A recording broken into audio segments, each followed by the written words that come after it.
When I first became a mom, I felt like I was drowning in so much advice from family, from friends, from strangers on the internet. I couldn't cut through the noise, or I struggled to cut through the noise at the time.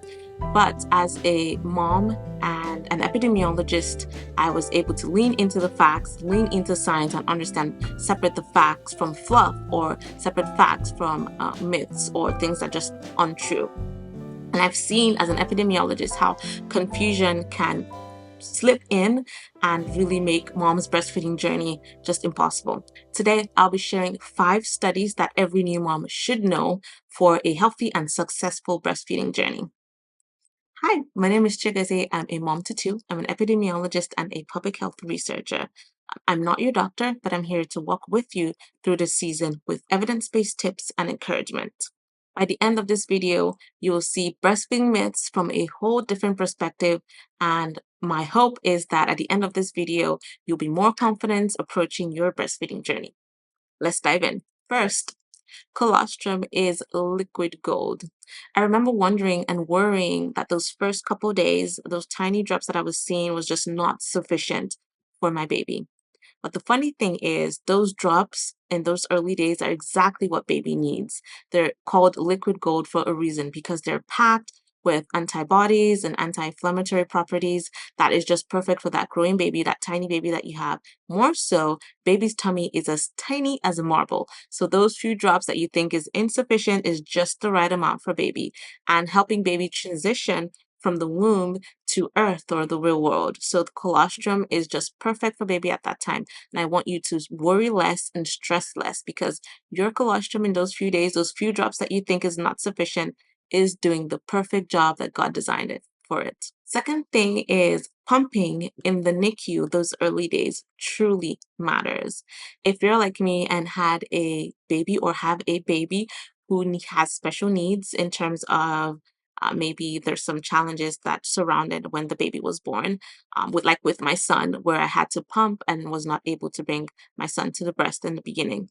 If that's you, pumping in those early days is really important for baby. A recent study found that moms who pump up to 5 times a day, at least 5 times a day, were more likely to increase their breast milk volume significantly by day 5, and ultimately help increase their volume throughout their breastfeeding journey.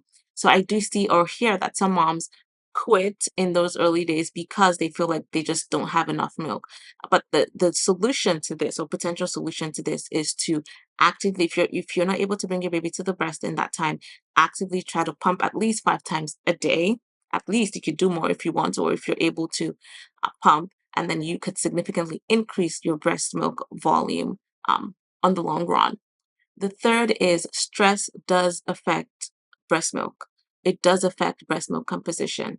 So this one really hit hard for me, because as a NICU mom at that time, I was constantly worried about my son, constantly worried about everything that I didn't know that it could potentially affect my milk composition. I did find a study that said that moms who were under stress, or NICU moms under stress, it significantly impacted the healthy fats that should be in the breast milk. So yes, stress does affect moms in that time. If you're going through stress as a NICU mom, it could potentially affect your milk supply. So something that you can do is to lean into your support, try to rest as much as you can, and try to control only what you're able to control and not everything else. And just to make sure that your baby does, when they're able to get that milk from you, they're able to get the best quality of milk from you, mom. The fourth is exclusive breastfeeding does have long-term health benefits for your baby.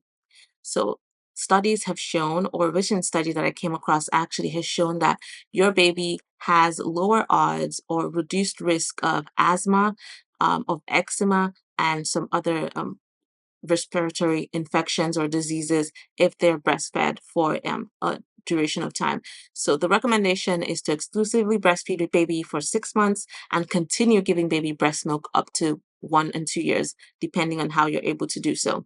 So it definitely has long-term benefits for baby, and it's not just food, mom. You're just not thinking about feeding your baby. You're thinking about investing. You're thinking about prevention, preventing illnesses, preventing diseases. I'm just not saying this, but the science does say this as well. So you're preventing diseases, it's medicine for your baby, and you are investing in your baby's future by breastfeeding your baby. Here's the kicker. The final one is breastfeeding helps mom as well. So the study does show too, that breastfeeding indeed helps mom prevent diabetes, breast cancers, and some other chronic conditions as well. So you're just not protecting or preventing illnesses or protecting baby, but you're also protecting yourself, mom. So breastfeeding does help prevent all of this chronic illnesses down the line. Something breastfeeding also does is help mom to release oxytocin, a hormone called oxytocin, popularly known as the love drug. So it helps mom to not feel as stressed. It helps mom to bond better with baby. It helps mom to be in a better mood, to better take care of baby and herself. So it's not just benefiting baby, but it's also significantly benefiting mom as well. A little faith reflection, breastfeeding is God's design.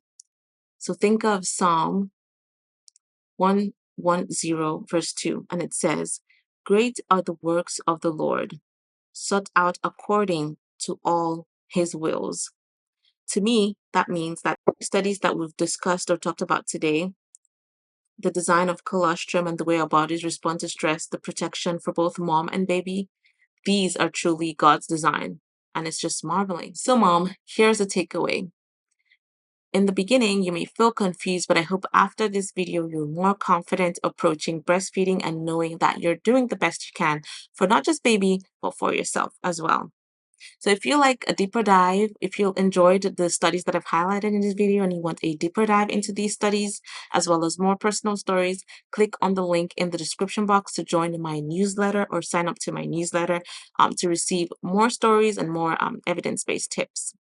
I want to hear it in the comments, mom. Tell me what you found very fascinating in this video, or if you have a personal experience that you want to share, please link it down or please put it down in the description box. I will be reading. Until next time, mama. See ya.